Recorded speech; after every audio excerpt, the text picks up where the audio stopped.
usazuze moyo, bwerera kunyumba, abale wako nife, kisakulanira, mbawisumapa, bwerera kunyumba, tiwopa ukaza mwalira, oenda uzatizuza, malilo kutula, matala sipoti, sono ukali moyo, iwe bwerera kunyumba,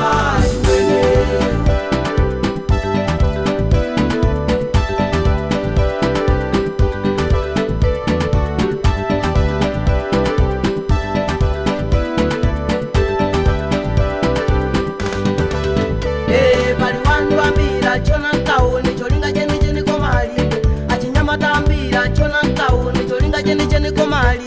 angokalira kupemba kugona mabenchi kusamba sana iwala kale koma kuwafufuza libe chifukwa chimene iwana chokera kumuzi akomazi cha makamba eni ya tauni kwa iwati kuzilimbisa ntima umuntu walibe ukalira kutukwana timonga eni ya tauni kusamba nasiya ngwenda mbu zasokolola wana iwala kale usazuze moyo bwerera kunyumba abale wako nife kisakulanira mbawisumapa bwerera kunyumba tiwopa ukaza mwalira oenda uzatizuza malilo kutula matala sipoti sono ukali moyo iwe bwerera kunyumba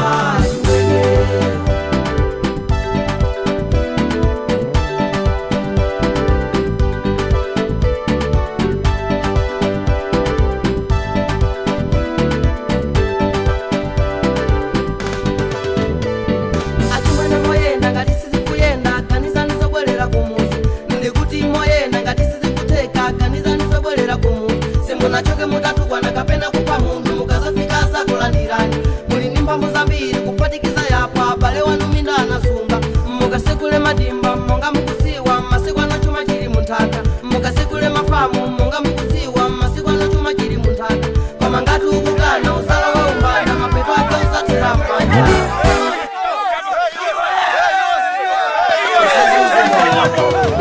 bwerera kunyumba abale wako nife mbawisumapa bwerera kunyumba tiwopa ukaza mwalira oenda uzatizuza malilo kutula matala sipoti sono ukali moyo iwe bwerera kunyumba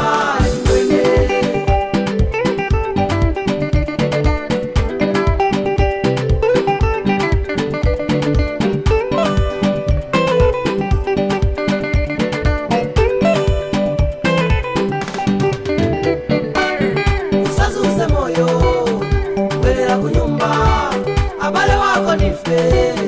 tisakulanira mbawisumapa bwerera kunyumba tiwopa ukaza mwalira oenda uzatizuza malilo kutula matala sipoti sono ukali moyo iwe bwerera kunyumba chimwene usazuze moyo